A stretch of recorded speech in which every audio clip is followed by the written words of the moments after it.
Hai semuanya, gimana kabar kalian? Semoga selalu dalam keadaan baik. Jadi welcome back teman-teman di segmen analisa kripto, dan seperti biasa di segmen kali ini kita akan mengulas untuk koin-koin yang udah teman-teman request di kolom komentar. Jadi kita udah dapat banyak sekali requestan masuk ya.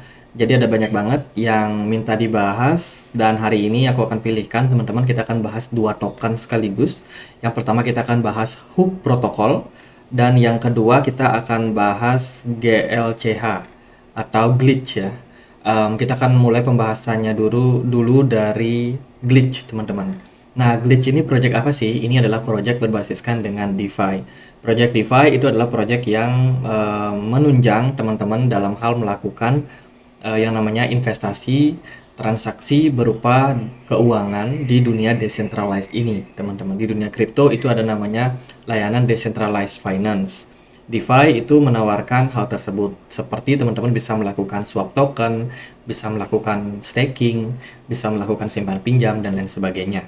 Jadi kalau kita langsung masuk ke websitenya di glitch.finance, di sini teman-teman bisa langsung untuk melihat bahwa ini adalah platform DeFi yang mensupport teman-teman pengembangan jaringan desentralisasi finance. Glitch ini tentunya akan menawarkan transaksi yang lebih murah untuk transaksi di DEX yang dia punya. Jadi Glitch sendiri itu bekerja untuk meningkatkan skalabilitas dengan kecepatan sampai 3000 transaction per second, dan akan terus diimprove ke depannya.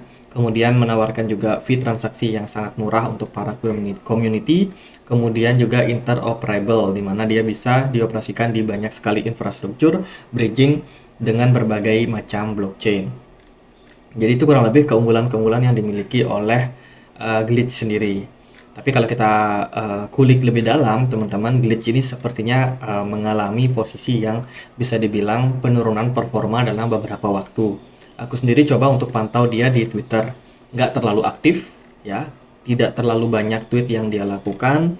So far menurut saya untuk adopsi itu benar-benar kecil terhadap project ini. Engagementnya juga nggak terlalu banyak.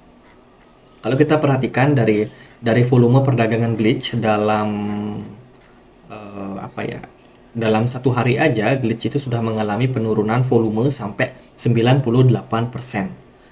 Satu hari, teman-teman.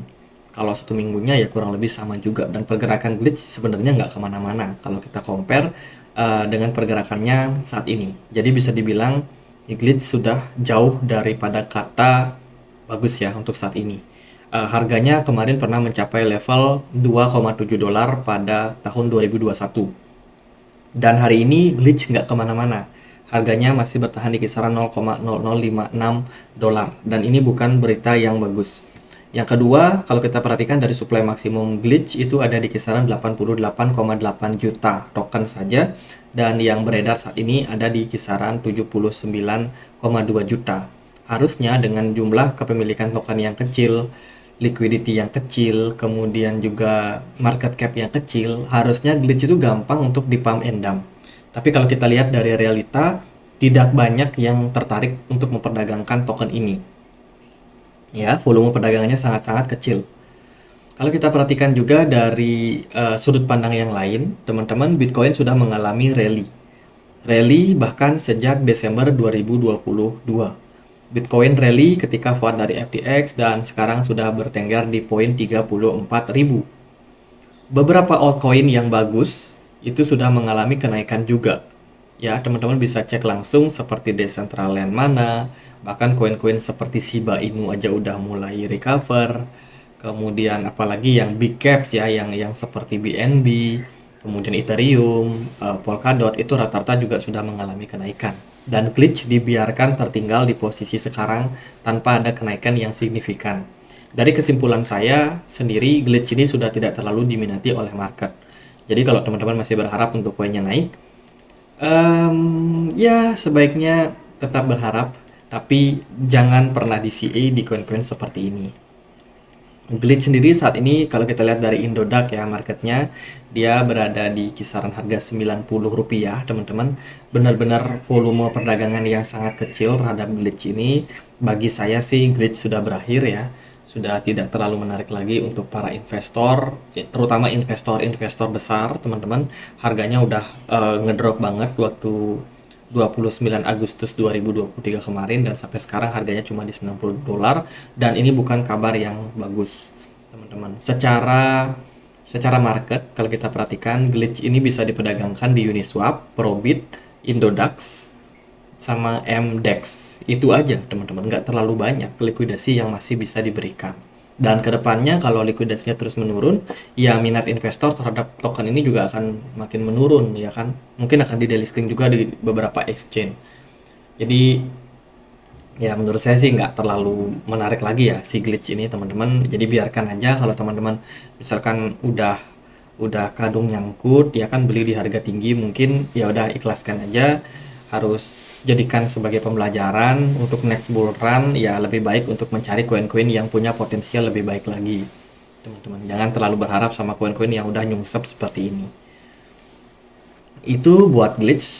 Nah, now kita akan bahas soal Hook protokol ya. Nama tokennya adalah Hook. Hari ini diperdagangkan di kisaran 14,6 rupiah teman-teman. Hook sendiri bisa dibilang adalah sebuah project ya yang mana merupakan pionir jaringan education teman-teman. Education yang mengajak miliaran orang untuk masuk ke jaringan Web3. Misi Hook adalah untuk mendorong adopsi Web3 secara besar-besaran.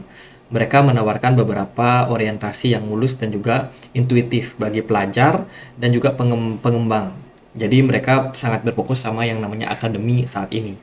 Saat ini Hook telah meluncurkan 3 DApps, di mana 3 DApps ini adalah Wildcast, Product Bootcamp, dan juga Web Quiz, di mana orang-orang yang punya niatan untuk belajar itu bisa mendapatkan pengetahuan mereka sekaligus bisa earn token, yang mana token tersebut nanti bisa dijual teman-teman. Jadi ini merupakan strategi yang dilakukan oleh Hook untuk menggait lebih banyak investor.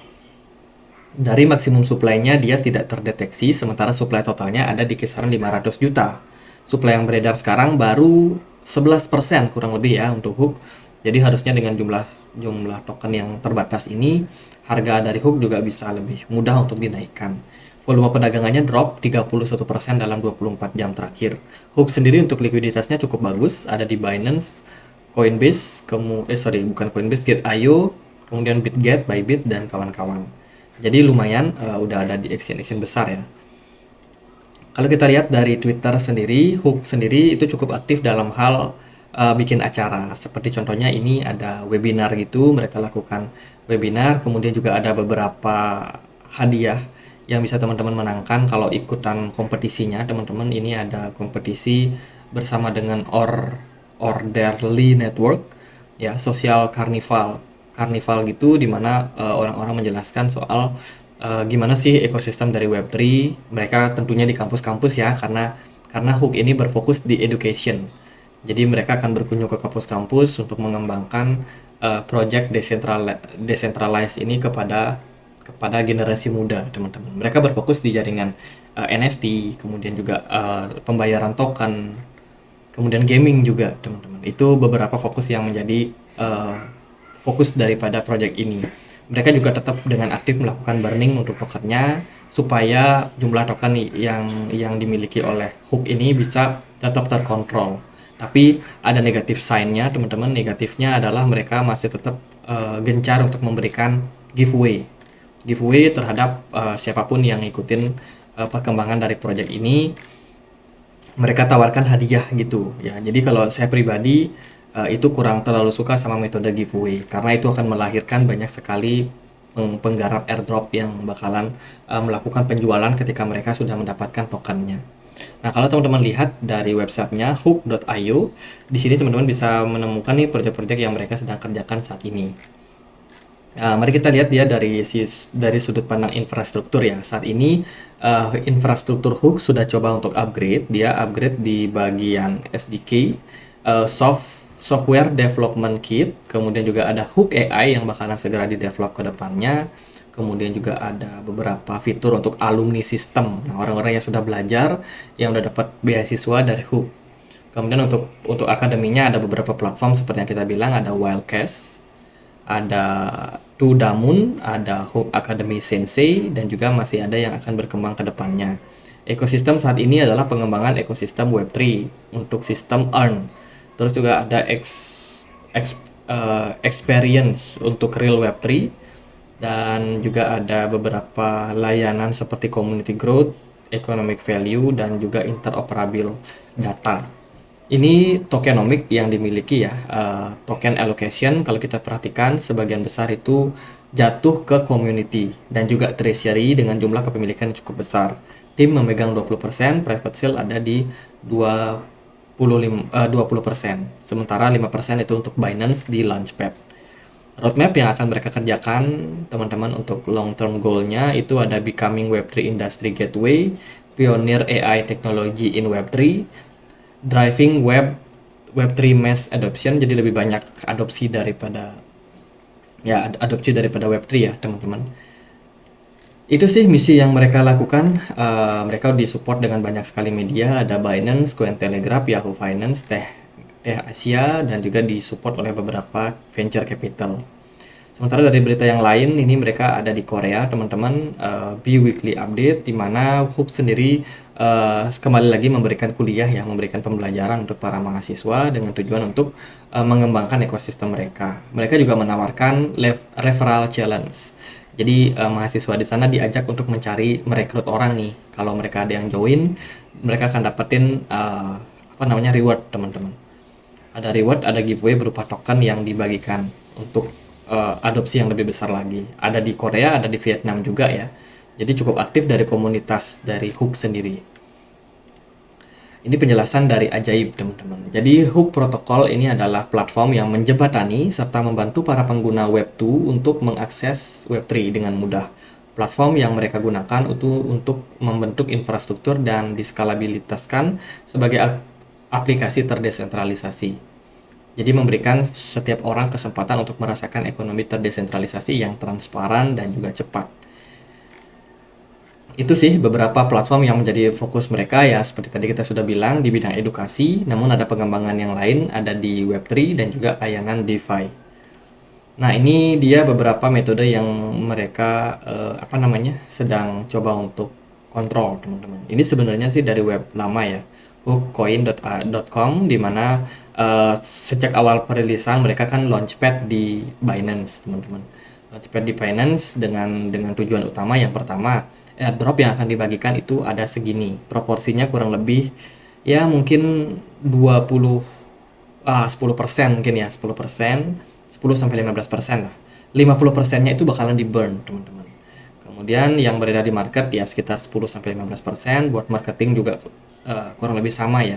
Ada di 10 sampai 15%. Jadi dengan komposisi yang seperti ini diharapkan sih kondisi daripada harga hook akan terjaga. Lalu gimana impact-nya terhadap pergerakan dari harga dari hook sendiri? Hook sendiri hari ini diperdagangkan di kisaran level berapa nih? 0,9 ya. Marketnya udah turun bahkan membuat all time low baru. Dari saya melihat posisi dari hook karena sudah membuat all time low baru, maka target terdekat kita adalah kembali rally ke level resistance-nya di kisaran 1,1 dolar. Sangat-sangat berat untuk hook, tapi menurut saya masih akan ada potensi. Terlebih supply beredar dari hook ini kan baru sekitar 15%, mungkin 11%, 15% ya. Jadi yang beredar itu kan 58 juta, sementara totalnya itu 500 juta. Kalau dibagi itu kira-kira berapa persen ya? Ya sekitaran 10-15% kurang lebih ya teman-teman. Dengan supply yang kecil seperti ini harusnya sih harga hook masih bisa ngangkat. Cuma kalau kita lihat dari realita di market, hook ini tidak mendapatkan adopsi yang banyak banget dari para institusi, teman-teman. Volume perdagangan belakangan memang mengalami kenaikan ditunjang sama perdagangan harga yang juga cenderung naik, teman-teman. Hook sudah naik sekitar 34% dan kemungkinan masih bisa rally lagi sampai 50%. Semoga aja target terdekat di 1,1 dolar bisa tercapai. Berikutnya mereka harus menembus level resistansi ini bila mana ingin melanjutkan tren bullishnya. Overall hook masih dalam posisi tekanan jual. Jadi kalau teman-teman ada yang masih menunggu hook untuk naik, ya saya rasa teman-teman harus bersabar terlebih dahulu sampai kira-kira hook mampu menembus level 1,1 dolar. Kalau berhasil lewat level tersebut, maka itu bisa menjadi konfirmasi yang baik untuk hook kembali melanjutkan tren kenaikannya. Memang beberapa altcoin juga sudah menunjukkan indikasi positif, teman-teman, tapi kita perlu untuk menunggu sampai konfirmasinya benar-benar jelas. Nah, hook sendiri untuk saat ini cukup Ya cukup naik ya, cukup naik, cukup oke lah teman-teman. Tapi kalau dari saya pribadi sih nggak terlalu melirik token-token seperti Hook ini. Saya lebih prepare untuk cari big cap saja yang aman, yang likuidasinya nggak terlalu kecil ya. Jadi kalau big caps ya kemungkinan untuk token itu turun ataupun naik itu akan lebih terkontrol karena lebih banyak orang yang melakukan perdagangan. Jadi secara secara fundamental lebih aman, teman-teman. Cuma kalau teman-teman memang suka yang beresiko tinggi, Hook masih bisa menjadi solusi sih, teman-teman. Jadi itu ya targetnya di 1,1. Kalau dia berhasil tembus, maka target berikutnya bisa ke 1,5 dolar ya. Kalau dia gagal di level saat ini ya mungkin Hook akan membuat koreksi-koreksi kecil, ada level support yang bisa teman-teman perhatikan. Itu di kisaran area 0,9 dolar. 0,9 dolar ini menjadi level support yang bakalan sangat-sangat penting. Jadi buat pembahasan dua token ini sekian aja teman-teman. Sekali lagi kita mau introduce, kita punya komunitas diskusi di Telegram buat teman-teman yang mungkin pengen dapat informasi terbaru soal dunia kripto yang sering ketinggalan nih, kira-kira koin apa yang bagus, ada news apa aja, silakan teman-teman untuk join di komunitas Telegram kita. Di sini sih kita selalu update informasi terbaru soal dunia kripto. Jangan lupa juga untuk subscribe channel ini dan teman-teman bisa request koin-koin yang teman-teman pengen untuk dibahas di channel YouTube ini dengan langsung tulis di kolom komentar. Gitu aja teman-teman, semoga videonya bisa bermanfaat dan akhir kata saya Andre. Makasih.